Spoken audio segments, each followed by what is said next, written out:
Como la cizaña que crece junto al trigo para impedir su crecimiento, de igual forma sucede con las doctrinas falsas, que por lo general no hacen su labor dentro del mundo inconverso, sino donde ya ha sido predicado el Evangelio.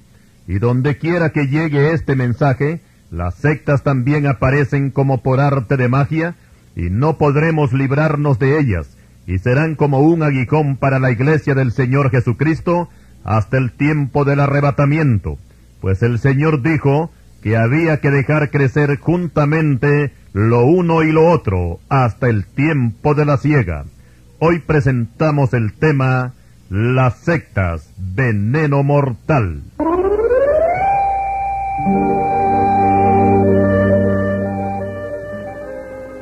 Para respaldar este estudio, vamos a tomar el pasaje bíblico de 2 de Pedro capítulo 2 versículos 1 al 3, que dice así: Pero hubo también falsos profetas entre el pueblo, como habrá entre vosotros falsos maestros, que introducirán encubiertamente herejías destructoras, y aún negarán al Señor que los rescató, atrayendo para sí mismos destrucción repentina. Y muchos seguirán sus disoluciones, por causa de los cuales el camino de la verdad será blasfemado. Y por avaricia harán mercadería de vosotros con palabras fingidas. Sobre los tales, ya de largo tiempo la condenación no se tarda, y su perdición no se duerme. Hasta aquí la cita. Este y otros pasajes que encontramos en la Biblia nos ponen en alerta para que tengamos un amplio conocimiento en lo que toca a doctrina, porque desde el principio de la era cristiana han aparecido una gran cantidad de doctrinas alejadas totalmente de la doctrina bíblica, y toda esta apostasía ha ido en aumento con el correr del tiempo, ya que muchos que en un tiempo fueron cristianos, después se apartaron de la verdad para seguir a los falsos maestros o formar ellos mismos su propia secta. Aunque a los verdaderos creyentes en Cristo Jesús esto no nos toma de sorpresa, porque el mismo Espíritu Santo dice claramente que en los postreros tiempos algunos apostatarán de la fe, escuchando a espíritus engañadores y a doctrinas de demonios. Primera a Timoteo 4, versículo 1. Explicamos que apostatar de la fe no solamente es negar a Cristo, sino también atacar la doctrina que ellos antes practicaban. Y es natural que esto va más con los que una vez fueron creyentes, no con hombres mundanos. Las sectas siempre han sido un peligro en todas las épocas, y más adelante daremos la información de estos grupos sectarios, considerados como terroristas religiosos, y que con sus falsas enseñanzas han llenado a todo el mundo. Ahora vamos a definir la palabra secta. En el idioma griego, tanto la palabra secta como la palabra herejía provienen del mismo vocablo que es jairesis. Vamos a deletrear esta palabra, H-A-I-R-E-S-I-S. Por su parte, el diccionario de la lengua española define la palabra secta como un grupo de personas que se apartan de una doctrina original para formar su propia doctrina, ya sea en el aspecto religioso, político e ideológico. Explicamos que en la política partidista no se usa la palabra secta, sino corrientes. Con respecto a la ideología, no todos los filósofos aceptan las monerías del filósofo Carlos Darwin. Una gran mayoría de filósofos rechazan la teoría de que el hombre desciende del mono, y hay discrepancia entre ellos. Ahora, cuando hablamos de la doctrina bíblica, por supuesto que estamos hablando de la doctrina del Espíritu Santo, ya que la Escritura misma se identifica con inspiración divina. Segunda a Timoteo capítulo 3 versículo 16. Y es esta misma Escritura en el Nuevo Testamento quien presenta a dos grupos sectarios que se infiltraron activamente en el ministerio del Señor Jesucristo, como ser la secta de los fariseos y la de los saduceos, las cuales combatieron la predicación, la enseñanza y los milagros del Señor de principio a fin. Y aquí es bueno explicar, y es que las sectas su propósito principal no solamente es ganar adeptos, sino combatir el Evangelio de nuestro Señor Jesucristo. Raras veces se combaten entre sí. Para el caso, los fariseos tenían algunos choques con los saduceos con respecto a sus creencias, que los saduceos no creían en la resurrección de los muertos, ni en los ángeles, ni en el diablo, ni en los demonios. Libro de los Hechos, capítulo 23, versículos 6 al 8. Pero cuando se trataba de atacar al Señor, se olvidaban de sus diferencias y juntos se lanzaban al ataque. Mateo 16, versículo 1. Lo mismo sucede en este tiempo con el catolicismo romano, que su mayor preocupación es el crecimiento de las sectas. Pero aquí es bueno aclarar, y es que cuando estos líderes del catolicismo se lanzan contra las sectas protestantes, este es el vocabulario que ellos usan. No se están refiriendo a los mormones, adventistas del séptimo día o testigos de Jehová. Estos grupos no les preocupan gran cosa. Ellos se están refiriendo a los pastores e iglesias evangélicas, a los que hacemos el llamado a los pecadores para que acepten a Cristo como Salvador. Y aquí viene otra aclaración más, y es que ninguna religión o secta de las miles que Satanás ha formado en el mundo, ninguna de ellas hacen llamado a los pecadores para que éstos se arrepientan de sus pecados, reciban al Señor y se salven. Solamente los creyentes evangélicos lo hacemos, porque la palabra de Dios nos ordena que lo hagamos. Ahora, con respecto a la palabra secta, con que nos identifican los enemigos del Evangelio, públicamente refutamos ese trato, porque el Evangelio no es una secta, sino que es el poder de Dios, que vino del cielo en la persona de nuestro Señor Jesucristo. Aunque tenemos que admitir que a nosotros no nos hacen ningún daño con el nombre que nos quieran poner. A Cristo lo trataron peor sus enemigos, que por cierto eran gente religiosa. Lo trataron de blasfemo, Marcos capítulo 2 versículo 7. Lo trataron de endemoniado, Juan capítulo 10 versículo 20. Lo trataron de engañador, Mateo 27 versículo 63. Lo trataron como revolucionario y alborotador, Lucas 23 versículos 1 al 5. Y sus parientes lo trataron como un anormal, fuera de sí, o sea que no andaba bien de la cabeza, Marcos capítulo 3 versículo 21. Nuestro Señor reconoce todo el mal que le han hecho, y refiriéndose a su propia persona dice cuando va camino al Gólgota: porque si en el árbol verde hacen estas cosas, en el seco, ¿qué no se hará? Lucas 23, versículo 31. Esto último, o sea, el árbol seco, se refiere a nosotros que somos los que seguimos al Señor Jesucristo. Por tanto, el calificativo que nos den los enemigos del Evangelio no nos interesa gran cosa. Nuestra preocupación son la gente inconversa, que cuando oyen que el Evangelio es una secta, entonces miran igual todos los grupos, porque el propósito de aquellos es confundirlos. Y además de eso, recordemos que los remedos de periodistas que tenemos en Honduras son un fuerte apoyo que tiene el catolicismo romano, y estos, como instrumentos del diablo, se encargan de atacarnos por los medios de comunicación y nos llaman sectas protestantes. Quiero mencionar a Saulo de Tarso, que antes de su conversión integraba la rigurosa secta de los fariseos, Hechos 26 versículo 5. Saulo era un religioso, conocedor de la ley de Dios. Sin embargo, como una fiera sedienta de sangre, se lanzó en una feroz persecución contra la iglesia del Señor. Pero todo ese odio se le terminó cuando se encontró con Cristo en el camino hacia Damasco. Ahora, veamos la reacción de sus antiguos compañeros cuando ya Pablo no pertenece al grupo de ellos. No olvidemos que Saulo de Tarso, que es el mismo Pablo, era una pieza importantísima en la secta de los fariseos. Cuando lo llevan como prisionero ante el gobernador Félix, un orador llamado Tértulo, que había viajado con un grupo de judíos desde Jerusalén a Cesarea, lo acusó ante Félix con estas palabras: porque hemos hallado que este hombre es una plaga y promotor de sediciones entre todos los judíos por todo el mundo, y cabecilla de la secta de los nazarenos. Hechos 24, versículo 5.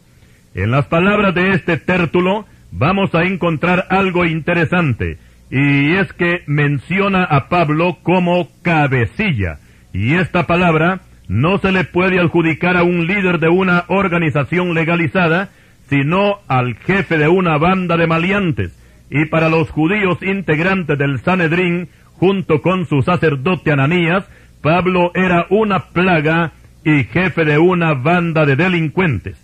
En segundo lugar, el evangelio que Pablo predicaba, para ellos era una secta, y como una secta bautizaron al evangelio en todo el imperio romano. Y lo confirmamos porque cuando Pablo llegó como prisionero a Roma, los judíos que se encontraban allí se entrevistaron con él, y Pablo les contó su testimonio y la causa por la cual se encontraba encadenado. Y ellos le dijeron: nosotros ni hemos recibido cartas de Judea acerca de ti, ni ha venido ninguno de los hermanos que haya denunciado o hablado mal contra ti, pero querríamos oír de ti lo que piensas, porque de esta secta nos es notorio que en todas partes se habla contra ella. Hechos 28, versículo 22. Notemos algo en las palabras de estos judíos romanos, y es que el evangelio no solamente es conocido como una secta, sino que todo el mundo habla contra ella, o sea, contra el evangelio. Así es que no nos sorprende que hoy también nos llamen sectas y que se hable contra nosotros. Y si persisten en llamarnos sectas, de todas maneras así serviremos al Señor, tal como Pablo se lo dijo al gobernador Félix, que aunque sus enemigos llamaran al evangelio una herejía, él seguiría predicando esa misma herejía, o sea, predicando a Cristo. Hechos 24, versículo 14. Ahora vamos a explicar cómo es que las sectas se forman y ganan sus adeptos. Si hablamos de las sectas occidentales, diremos que la mayoría de sus líderes fueron cristianos evangélicos, como lo fue Sabelio, fundador de la secta Jesús Solo o Solo Jesús. José Smith, fundador de los mormones, fue evangélico. Guillermo Miller y Elena de Huay, fundadora del adventismo del séptimo día, fueron evangélicos. Carlos Russell, fundador de los Testigos de Jehová, fue evangélico. Sun Myung Moon, fundador de la Iglesia de la Unificación, antes fue evangélico. David Berg, fundador de la secta Los Niños de Dios, antes fue evangélico. El brasileño Edir Macedo, fundador de la Iglesia Universal del Reino de Dios, cuya sede está en Brasil y que hoy se conoce como Vida Nueva, antes fue evangélico. José Luis de Jesús Miranda, puertorriqueño, fundador de la secta Creciendo en Gracia, por muchos años fue evangélico. Y sigue una lista interminable de grupos sectarios que sería muy difícil darles cabida a todos. En este tema, máxime si mencionáramos las sectas orientales que se cuentan por miles, y que la mayoría de ellas no son conocidas en Occidente. Más adelante estaremos analizando en detalle a las sectas más famosas conocidas en nuestro medio. Daremos a conocer cómo es que se forman, cómo ganan sus adeptos, cómo trabajan y cuáles son sus fundamentos doctrinales, ya que el punto más controversial en las sectas es en lo que se relaciona al Señor Jesucristo. Si usted desea saber qué opinión tienen las sectas con respecto a nuestro Salvador Jesucristo, se lo diremos más adelante. Continuaremos.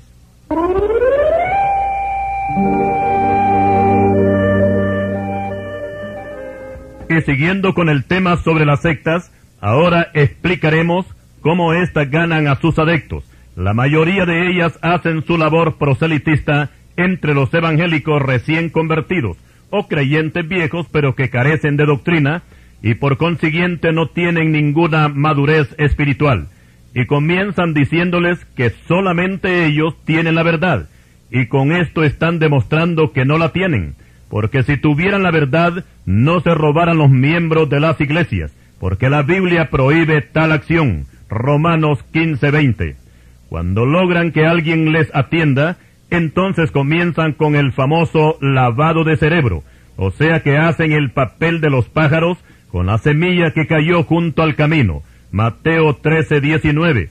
Lo que ellos van buscando es sembrar la duda, y eso no es nuevo, porque ese fue el método que usó Satanás para hacer caer a Eva. Le lavó el cerebro, sacándole la verdad de Dios y colocándole todas las mentiras que él traía. ¿Con que Dios os ha dicho que no comáis de todo árbol del huerto? Génesis 3:1. Esto se llama sembrar duda, porque Dios no había dicho eso. Dios había dicho al hombre, de todo árbol del huerto podrás comer, mas del árbol de la ciencia del bien y del mal no comerás, porque el día que de él comieres ciertamente morirás. Génesis capítulo 2, versículos 16 y 17. Aquí vemos que Dios prohibió que no comieran de un árbol solamente, pero podían comer de todos los demás. Ahora, cuando el diablo logró quitarle la verdad de Dios a Eva, entonces él puso su doctrina: no moriréis, serán abiertos vuestros ojos y seréis como Dios. Aquí están 3 mentiras que fueron aceptadas porque la mente de Eva ya estaba vacía. Luego comió del fruto, Adán cae después, y lo que sucedió a continuación ya todo lo conocemos. Y lo importante de todo este relato es que Eva tuvo que reconocer que Satanás la había engañado. Génesis capítulo 3, versículo 13. Y volviendo a las sectas, encontramos el mismo método diabólico de quitar la verdad para poner el error. Y son millones en todo el mundo que han caído y siguen cayendo en la trampa mortal de las doctrinas sectarias. Y es natural que todo aquel que acepta la mentira, obligadamente tiene que rechazar la verdad. Pero Dios tiene esta sentencia: Hay de los que a lo malo dicen bueno, y a lo bueno malo, que hacen de la luz tinieblas, y de las tinieblas luz, que ponen lo amargo por dulce, y lo dulce por amargo. Isaías 5:20. Ahora, ¿qué tiene que hacer la iglesia evangélica ante el avance de las sectas? Nuestro trabajo no consiste solamente en detener su avance, sino en rescatar a muchos, principalmente aquellos que en una forma inocente e ignorante están siendo llevados por estos fatídicos vientos de doctrina. La palabra de Dios dice: sepa que el que haga volver al pecador del error de su camino, salvará de muerte un alma y cubrirá multitud de pecados. Santiago 5:20. Así es que si nosotros tenemos la verdad en Cristo, lancémonos al rescate de esas pobres almas que van como el buey al matadero. Trabajemos mientras el día dura, porque la noche viene cuando nadie puede trabajar. Juan capítulo 9, versículo 4. Y ahora vamos a entrar al estudio de las sectas, y comenzamos con los Jesús solo o solo Jesús. Este grupo comenzó en el 3er siglo de la era cristiana, por medio de un fervoroso cristiano llamado Sabelio. No tenemos más datos de su nombre, que ejerciendo su ministerio de presbítero en el norte de África, cierto día apareció negando la Trinidad y adjudicándole a Cristo la personalidad del Padre y la del Espíritu Santo, y practicando el bautismo en agua solamente en el nombre de Cristo, tomando como base para esto último el pasaje bíblico de Hechos capítulo 2 versículo 38. Esta doctrina de Sabelio no prevaleció por mucho tiempo y desapareció por largos siglos, hasta que en 1913 un predicador en California hizo resaltar de nuevo esta doctrina, y con respecto al bautismo en agua, aducía que los discípulos nunca usaron el nombre de la Trinidad para bautizar. En ese culto se encontraba un cristiano de la rama pentecostal llamado Juan Eschipe, que al oír esa nueva enseñanza pasó la noche en oración, y según él tuvo una revelación donde se le mostró que Cristo era el único Dios todopoderoso, o sea que Cristo era el Padre y también el Espíritu Santo. Por supuesto que esta revelación no era de Dios, porque la Biblia enseña otra cosa. Cristo dijo: yo y el Padre uno somos, Juan 10:30. Si aquí el Señor hubiese dicho: yo soy el Padre, entonces estaríamos de acuerdo con la doctrina de los Jesús solo. Y con respecto al bautismo en agua, el Señor ordenó que se hiciera en el nombre del Padre, del Hijo y del Espíritu Santo. Mateo 28:19. Y sobre el bautismo que ellos hacen solamente en el nombre de Jesucristo, tomando como base el pasaje de Hechos 2:38, es porque desconocen qué fue lo que Pedro quiso decir cuando les dijo a los judíos compungidos que se bautizaran en el nombre de Jesucristo. Y sobre este grupo de los solo Jesús, o Iglesia de la Unificación, tenemos amplia información en un tema por aparte que se titula La Santa Trinidad. Ahora vamos a hablar sobre la secta de los mormones, también conocida como la Iglesia de Jesucristo de los Santos de los Últimos Días. Esta secta fue fundada por el norteamericano José Smith, que nació el 23 de diciembre de 1805 en el pueblo de Sharon, Vermont, Estados Unidos. Sus padres eran cristianos evangélicos y él también asistía a los cultos. Un día tuvo una revelación donde se le apareció Cristo y le dijo que ninguna denominación evangélica era la verdadera iglesia. Después le fueron mostradas unas planchas de oro que nadie las pudo ver más que José Smith. En 1829 tuvo otra revelación, donde según él se le apareció Juan el Bautista, concediéndole el título de sacerdote en el orden levítico como sucesor de Aarón. Después se le apareció Pedro, Juan y Santiago, otorgándole el título de sacerdote según el orden de Melquisedec. Ya con todos estos títulos, se propuso fundar su propio grupo, y el 6 de abril de 1830 fundó con 30 miembros la secta de los mormones. La palabra mormón viene por un ángel que se le apareció a Smith estando en su cama. El nombre de este ángel era Moroni, y este ángel fue el que le reveló lo que contenían las planchas de oro, y le dio una doctrina diferente a la doctrina bíblica. La palabra de Dios dice: mas si aún nosotros, o un ángel del cielo, os anunciare otro evangelio diferente del que os hemos anunciado, sea anatema. Esta palabra quiere decir maldito. Gálatas capítulo 1, versículo 8. El trabajo de los líderes de sectas es cambiar la palabra de Dios, y el problema en que se meten ellos es que la palabra de Dios no puede cambiar jamás. Cristo dijo: los cielos y la tierra pasarán, pero mis palabras no pasarán. Mateo 24:35. Ahora pasamos a analizar los fundamentos de la doctrina mormona. Y en primer lugar tenemos el libro del Mormón, que es el libro principal para ellos. También usan la Biblia, más que todo para información histórica, porque no obedecen los mandamientos de Dios y tuercen los pasajes bíblicos y los acomodan a sus propios intereses. Decía José Smith: para el mormón, la Biblia tiene limitaciones, le falta autoridad y por tanto no es palabra confiable. El libro del Mormón es el libro más correcto sobre la tierra, decía Smith. Para nosotros los cristianos evangélicos, la Biblia es el único libro que tiene inspiración divina, el que imparte vida a todo aquel que lo lee, porque en este libro sagrado que es la Biblia, es donde se encuentra todo el consejo de Dios. Ahora, ¿qué clase de personas son los mormones? La doctrina mormona enseña que todos nosotros somos dioses y que hemos existido desde la eternidad, nada más que como espíritus, y que un día descendimos a la tierra siendo engendrados en un cuerpo de carne. Igualmente, en esta clase de doctrina están los gnósticos y la secta nueva creciendo en gracia. La doctrina mormona enseña que cuando la serpiente le dijo a Eva en el huerto del Edén que si comían del fruto prohibido serían como Dios, Génesis 3:5, y dicen ellos que esa fue una gran verdad, que Adán y Eva llegaron a ser dioses, y la descendencia de ellos sería una generación de dioses.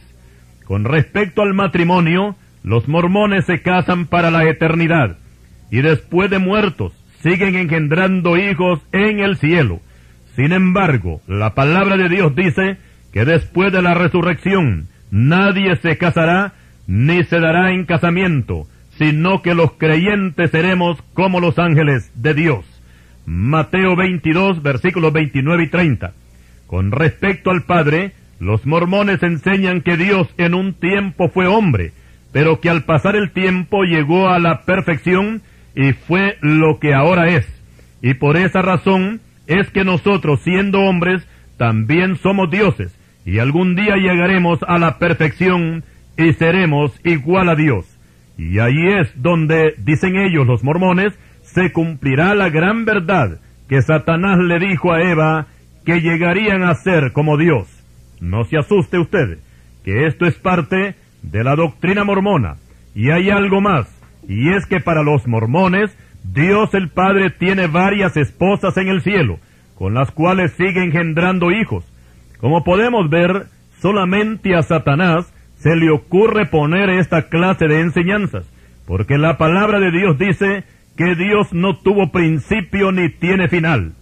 A Moisés le dijo, yo soy el que soy. Éxodo 3:14.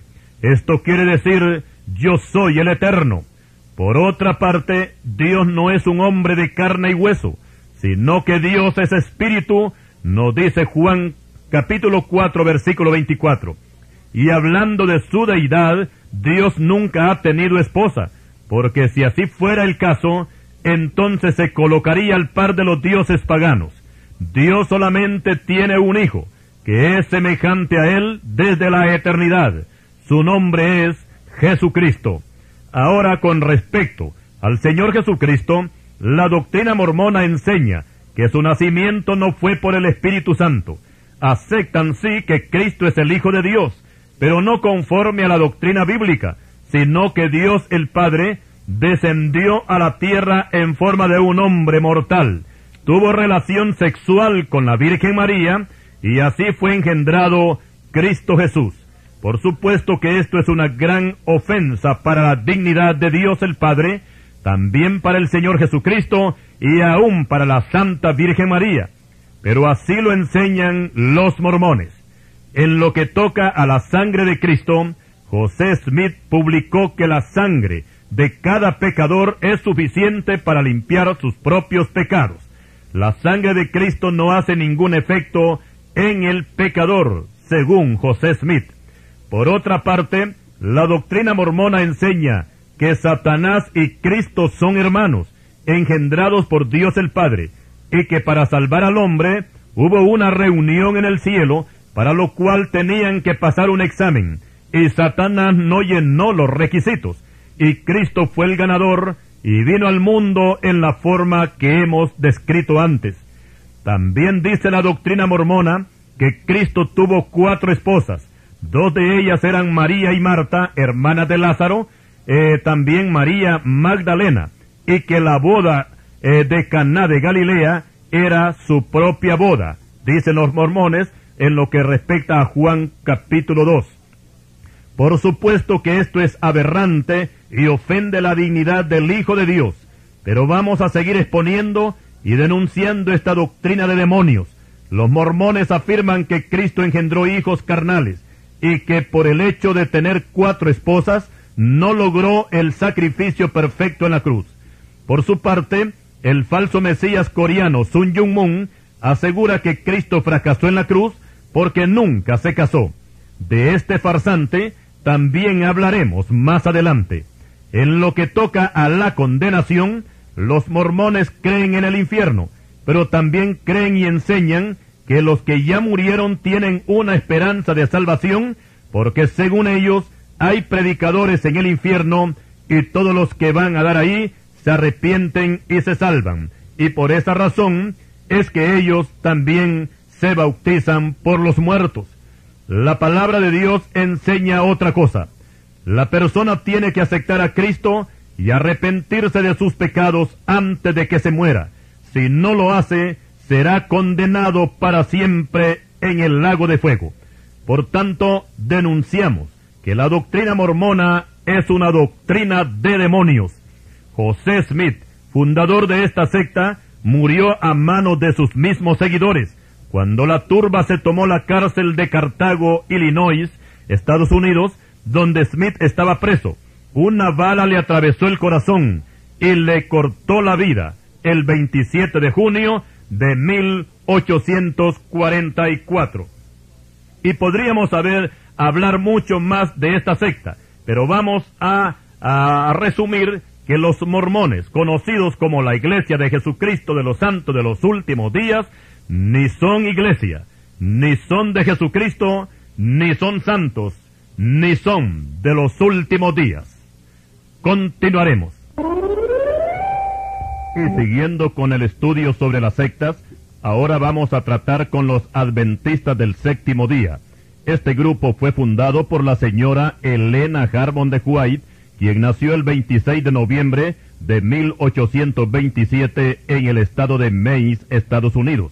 Cuando José Smith fundó la secta de los mormones, el 6 de abril de 1830, Helena de White contaba con 3 años de edad.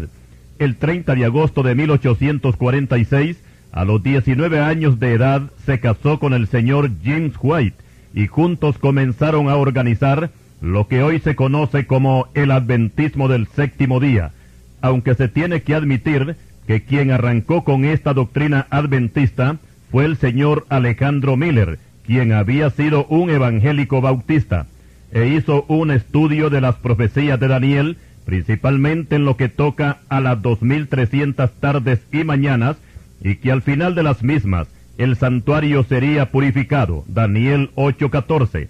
Miller interpretó esas 2300 tardes y mañanas no como días, sino como años, y para calcular la segunda venida de Cristo, arrancó del año 457 a.C., que fue cuando Esdras llegó a Jerusalén, procedente de Babilonia, según el decreto del rey Ciro, y el resultado fue el año de 1843.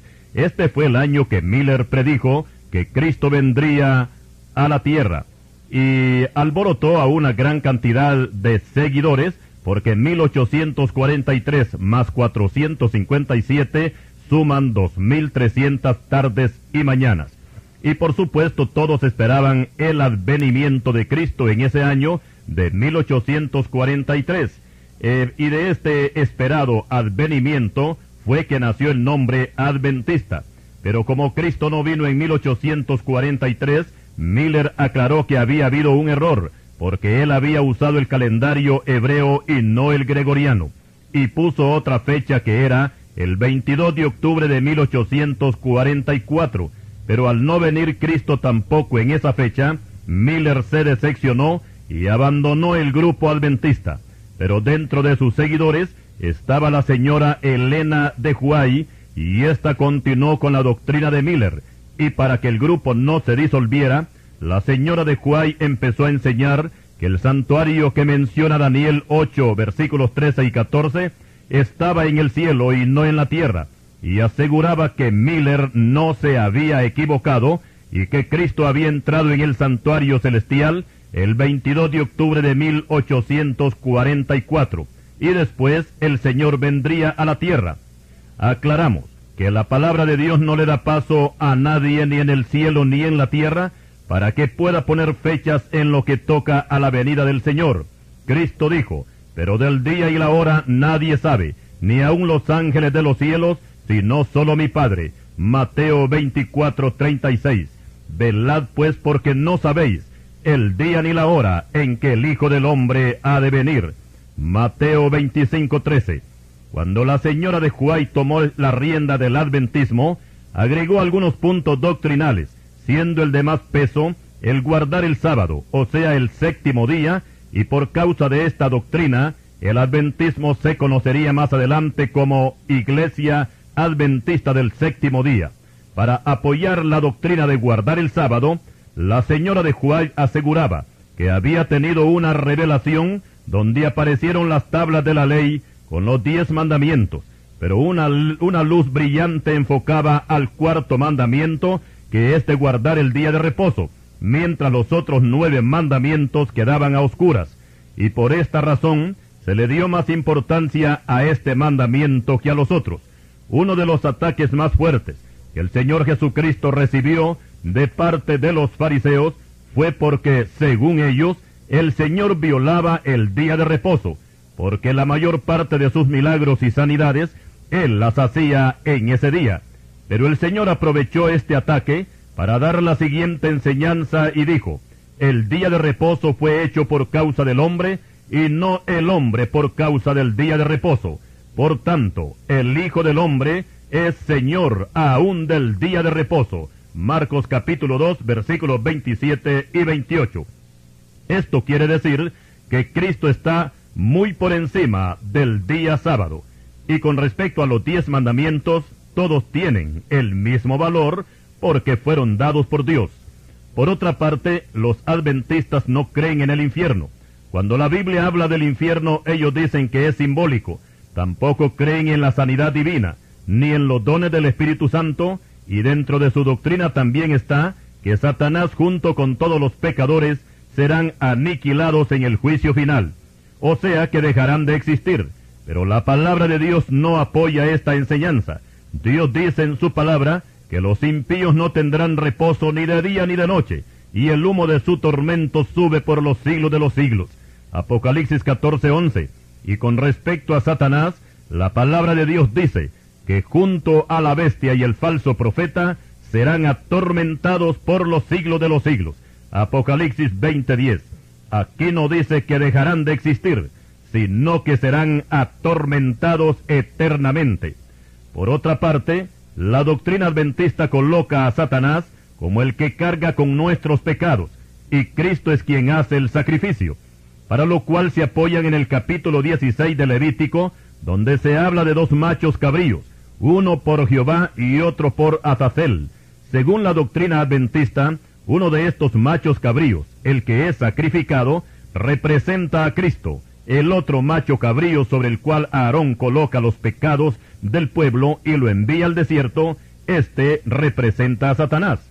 Tal vez la señora de Huay tuvo buena intención al no querer cargar a Cristo con nuestros pecados y se los cargó al diablo.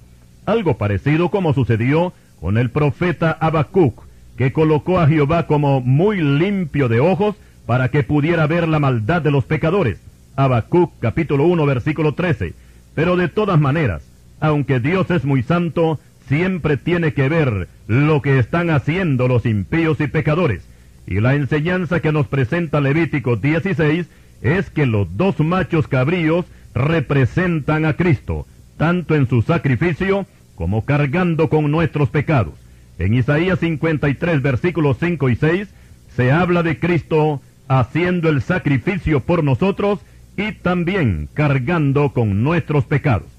Y con respecto a la señora Elena de Huay, podemos decir que fue una mujer muy inteligente. Escribió varios libros, entre ellos Vida de Jesús, Patriarcas y Profetas, El Deseado de las Naciones y el más importante de todos, El Conflicto de los Siglos, donde se puede encontrar una importante información sobre la historia de la Iglesia. También Elena de Huay fue una fuerte atacante del catolicismo romano y denunció todas las atrocidades que Roma cometió contra la Iglesia. La señora de Huay nació el 26 de noviembre de 1827 y murió el 16 de julio de 1915 en Santa Elena, California. Ahora vamos a analizar la secta de los Testigos de Jehová. Este grupo comenzó en el año de 1870. Su líder principal fue Carlos Russell, quien antes había sido un cristiano evangélico, pero un día apareció dando revelaciones con respecto al fin del mundo, las cuales por supuesto resultaron ser falsas. Pero aún así, de estas falsas revelaciones arrancó la nueva secta conocida en sus inicios como Sociedad de la Torre del Vigía de Sión. Este movimiento fue creciendo y también fue cambiando de nombre, y desde su fundación esta secta ha tenido 14 nombres, con el que tiene actualmente de Testigos de Jehová. Este nombre lo sacaron de Isaías 43:10, que dice: vosotros sois mis testigos, dice Jehová. Pero aquí se refiere a la nación de Israel, no a los que venden las atalayas de puerta en puerta. En lo que toca a doctrina, niegan, tuercen y quitan los pasajes bíblicos, y es la única secta que ha mandado a imprimir su propia Biblia y la acomodaron al gusto de ellos, dándole otro sentido a los pasajes bíblicos, principalmente en el Nuevo Testamento. Y al igual que las otras sectas, estos despojan al Señor Jesucristo de su divinidad. Para ellos, Cristo no es Dios y no forma parte de la Trinidad, porque ni siquiera creen en la Trinidad. Ahora, si Cristo no fuera Dios, entonces no fuera el unigénito del Padre, porque la palabra unigénito no implica un ser creado, sino que está dentro de la esencia misma de Dios. Caso contrario, si Cristo fuera un ser creado, entonces no fuera el unigénito, sino un hijo de Dios más entre los millones que estamos en este mundo. Y esa es la razón por la cual los testigos no le rinden adoración a Cristo, y en la Biblia de ellos cambiaron la palabra griega proskineo, que quiere decir adoración, y en vez de adoración pusieron rendirle homenaje. Ejemplo tenemos en Mateo capítulo 2, versículos 1 y 2, cuando los magos de Oriente vinieron a adorar a Cristo. Y lo mismo hicieron con otros pasajes donde al Señor Jesucristo se le adora como Dios. En lo que toca al hombre, dicen que éste no tiene inmortalidad, porque no hay ninguna prueba de ello que el hombre tenga un alma inmortal. Para ellos, el alma es el cuerpo humano. Cuando éste muere, se acabó todo. Para ellos, el infierno es el sepulcro, y por eso colocan al hombre al igual que las bestias. Cuando se les habla de las llamas del infierno, se ríen y aducen que Dios es muy bueno y no sería capaz de atormentar a un pecador en el fuego eterno. Ellos dicen que la doctrina sobre el infierno se la inventaron los maestros del primer siglo de la era cristiana. Lo que ellos no quieren entender es que el Señor Jesucristo fue el primero que enseñó esta doctrina sobre el infierno. En lo que toca a la existencia del alma, la Biblia nos da amplia información de que el hombre es espíritu, alma y cuerpo. Al rico insensato se le dijo: necio, esta noche vienen a pedirte tu alma. Lucas 12:20. Cuando Raquel dio a luz a Benjamín, murió y su alma salió de su cuerpo, dice Génesis 35:18. El alma que pecare, esa morirá, dice Ezequiel 18:4. Y así tenemos estas enseñanzas de los testigos que ni siquiera creen en la sangre de Cristo, no creen en la existencia del diablo ni en la existencia de los demonios. De los que van a heredar el cielo, solamente, dicen ellos, son 144,000 y ya están completos desde hace años. Según ellos, los 144,000 que se mencionan en el capítulo 7 de Apocalipsis se refiere a los testigos de Jehová. Lo que ellos no han entendido es que el apóstol Juan en ese libro se refiere aquí a las 12 tribus de Israel, ya que ahí aparecen también los nombres de estas tribus.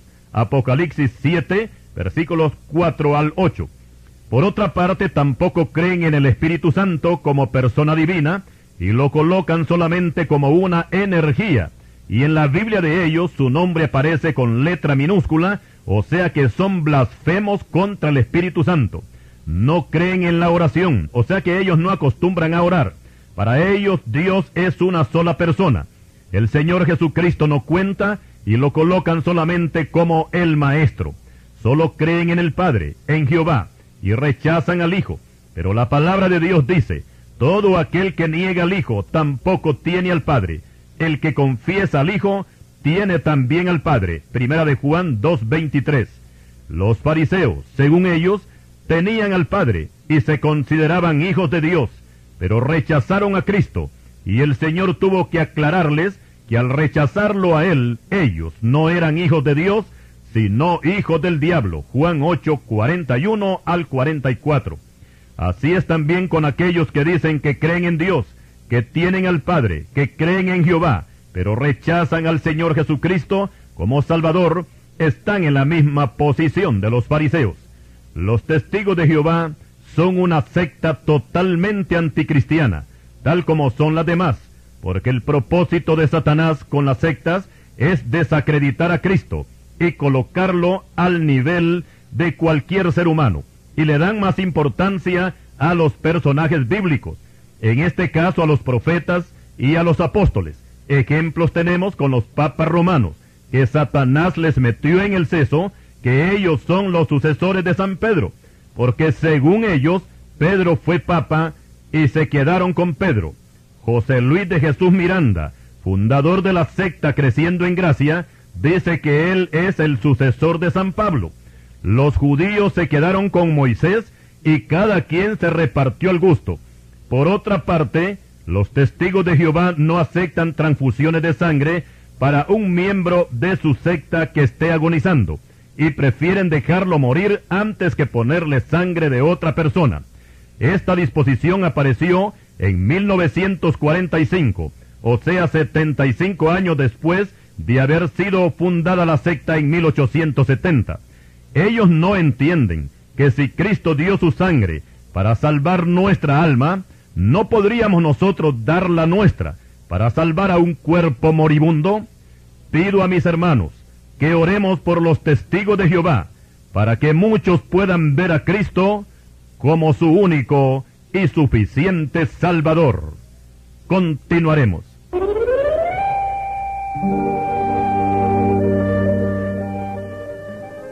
Y siguiendo con el estudio sobre las sectas, ahora hablaremos sobre la secta mayor conocida como catolicismo romano. Y aunque a usted le parezca raro, pero el catolicismo no es una religión, sino una secta que apareció en el año 313 de la era cristiana con la falsa conversión del emperador romano Constantino. La iglesia cristiana había sufrido crueles persecuciones de parte del imperio romano, pero con la llegada de Constantino cesaron las persecuciones y la iglesia tuvo un respiro de alivio, pero las cosas se complicaron para los verdaderos cristianos, porque de ahí en adelante sería Constantino quien tomaría el mando de la iglesia y no el Espíritu Santo, al grado que este mismo emperador fue el que convocó al primer concilio eclesiástico en el año 325 en la ciudad de Nicea, Asia Menor, conocido este concilio como el Concilio de Nicea. Aquí fue cuando la iglesia cristiana se dividió. Los fieles a Cristo siguieron a Cristo, pero los que querían una vida fácil, sin sangre y sin cruz, siguieron a Constantino, y por supuesto que este grupo recibió muchos beneficios y quedaron bajo el amparo del Estado. Luego el emperador les mandó hacer lujosos templos, y luego también aparecieron las primeras estatuas de María, los apóstoles y el mismo Cristo, y empezaron a practicarse ceremonias que la iglesia apostólica jamás las practicó, y de esta forma se fue formando lo que hoy se conoce como catolicismo romano, el cual salió del verdadero cristianismo para formar una doctrina pagana y por consiguiente contraria a las enseñanzas bíblicas, aunque el Vaticano siempre ha colocado al catolicismo como la iglesia verdadera, y que fuera de sus filas no hay salvación para nadie, y aunque usan la Biblia, no la usan correctamente. Como ejemplo tenemos que los 10 mandamientos el Vaticano los tergiversó, y en vez del primer mandamiento que dice, no tendrás dioses ajenos delante de mí, Éxodo 23, puso, amarás a Dios sobre todas las cosas. Donde dice, no cometerás adulterio, Éxodo 20:14, puso, no fornicarás. Y quitó el segundo mandamiento, que es la prohibición de hacer imágenes y estatuas. Y para completar los 10, del mandamiento número 10, sacó 2 mandamientos. Y para rebasar la copa, el Vaticano le puso una paralela a estos 10 mandamientos, y son los mandamientos de la Santa Madre Iglesia, y que tienen más autoridad que los mandamientos bíblicos. Por otra parte, los papas enseñan que ellos son los sucesores del apóstol Pedro, y cuando toman posesión del cargo, se están sentando, según ellos, en el trono de San Pedro. Pero aquí se presenta un problema, y es que ni la Biblia ni la historia dan razón de que Pedro alguna vez estuvo en Roma, y mucho menos que hubiera sido papa. Y suponiendo, entre comillas, que lo hubiera sido, ¿cómo es posible que ese trono hubiese estado desocupado durante más de 500 años? Porque según la historia, El primer papa que apareció fue Gregorio I en el año 590 de la era cristiana. También explicamos que el catolicismo no tiene la Biblia como guía espiritual o principal. El fundamento de esta secta católica son los dogmas y las encíclicas papales. La mayoría de los dogmas católicos se enfocan a exaltar a la Santísima Virgen, porque para el Vaticano, María es la principal pieza como fundamento doctrinal. Luego está la doctrina del purgatorio, donde los pecadores van a purgar sus pecados cuando se mueren. Luego vienen los novenarios y las misas por los muertos. Y todo esto echa por tierra la doctrina bíblica, porque la palabra de Dios nos enseña que es la sangre de Cristo que Él derramó en sacrificio en la cruz, la que nos limpia de todo pecado. Pero aclaramos que esta sangre redentora tiene su efecto en el pecador cuando éste se arrepiente de sus pecados y recibe por fe al Señor Jesucristo como Salvador y Señor, y por supuesto que esto tiene que ser cuando la persona vive en el mundo, porque después de muerto no se vale, porque Dios no es Dios de muertos. Mateo 22:32. Reflexionemos y meditemos un poco, sin caer en fanatismos. Si las llamas de ese purgatorio inventado salvan a un pecador, entonces el Vaticano lo que ha hecho es pisotear la sangre de Cristo y no le da ningún valor. Ahora, en lo que toca a los sacerdotes, si el catolicismo romano fuera la verdadera iglesia de Cristo, entonces no hubieran sacerdotes, porque el sacerdocio fue instituido en el Antiguo Testamento según el orden de Aarón, pero ya en el Nuevo Testamento desaparecen, y el Señor Jesucristo lo que instituyó fueron apóstoles, profetas, evangelistas, pastores y maestros. Efesios 4:11.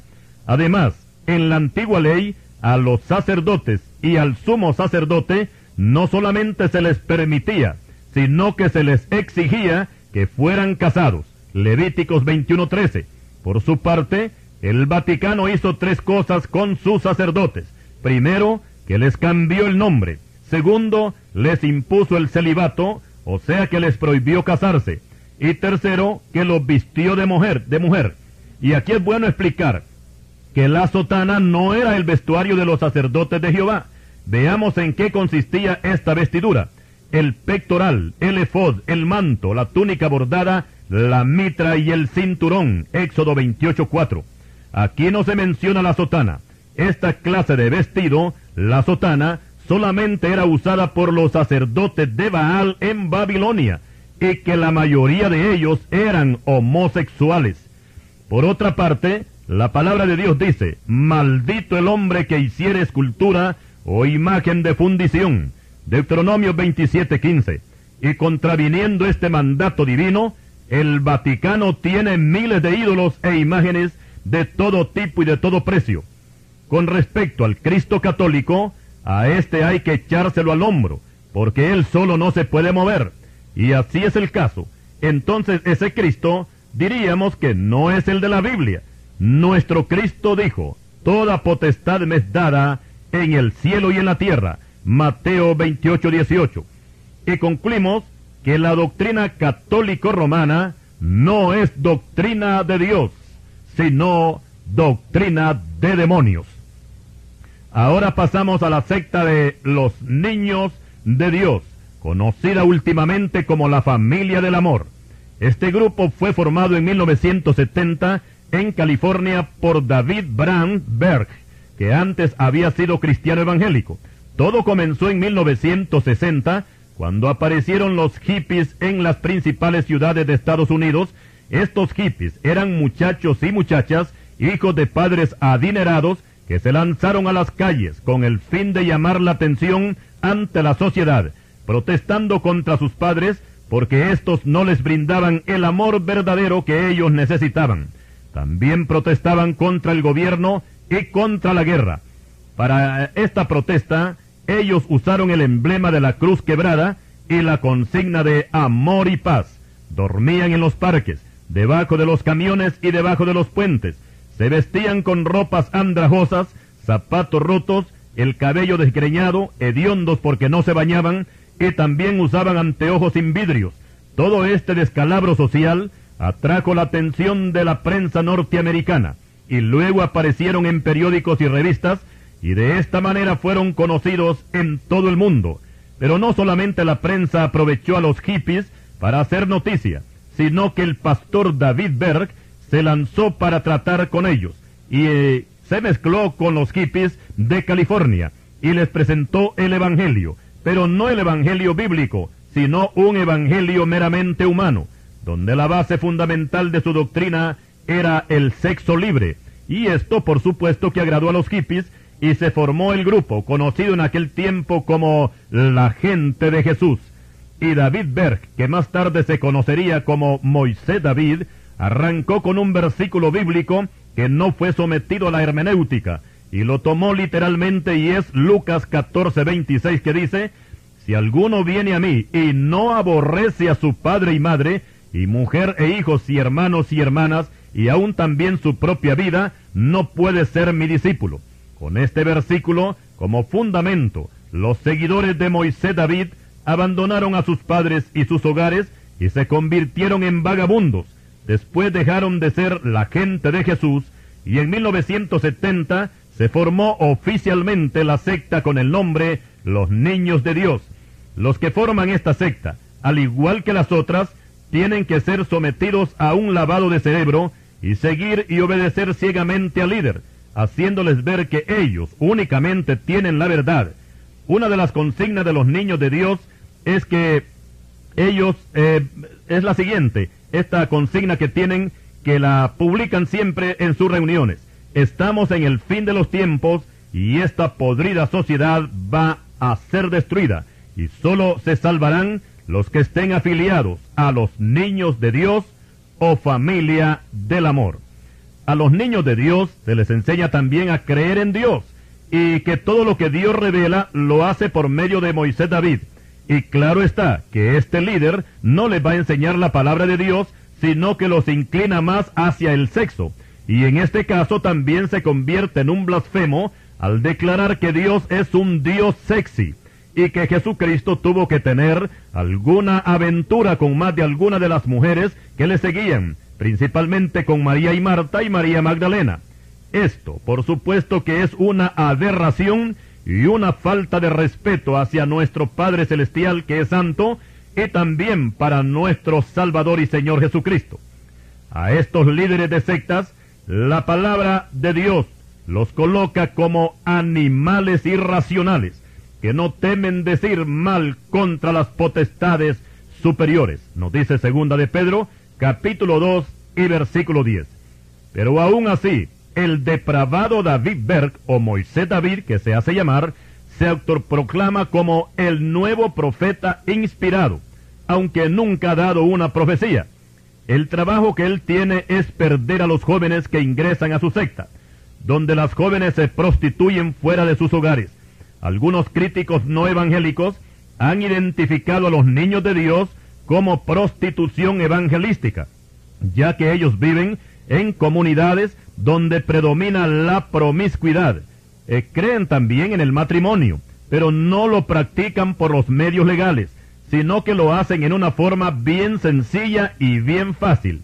Si una pareja se simpatizan en el grupo, sencillamente se acuestan juntos y ya están casados.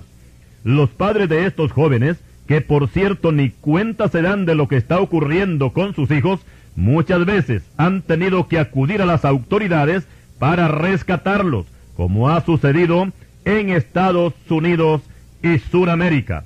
De España fueron expulsados por el gobierno porque estaban haciendo estragos en la juventud, y fueron considerados en España como peores que el SIDA y el cáncer.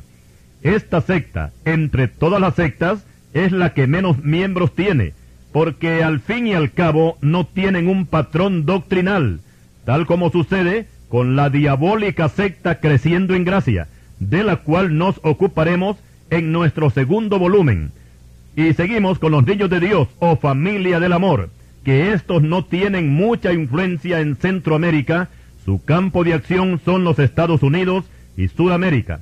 Para Moisés David, líder de esta secta, todos los que no forman parte de ella son considerados como podridos, hipócritas, ciegos, sin Dios, muertos, egoístas, infieles, no regenerados y siervos de Satanás.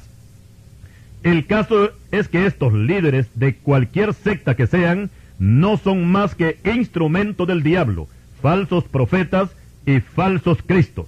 Pero sobre todo, claro que sí, sobre todo tenemos que admitir que son personas inteligentes, que con su astucia seducen a cualquiera que no conozca la palabra de Dios. Y es que el diablo no se va a buscar a un retardado mental para ponerlo como líder de una secta, porque a él no le conviene. Ahora, el que tiene a Cristo no debe de temerles a estos engendros del infierno, porque el Señor dice, mis ovejas oyen mi voz, y yo las conozco y me siguen, mas al extraño no seguirán, sino huirán de él, porque no conocen la voz de los extraños. Juan 10, versículo 5, y Juan 10, 27. Y así damos por terminado este primer volumen sobre las sectas, veneno mortal. Esté pendiente del segundo volumen sobre este mismo tema, donde trataremos con la secta diabólica creciendo en gracia, Sun Myung Moon, los gnósticos, la iglesia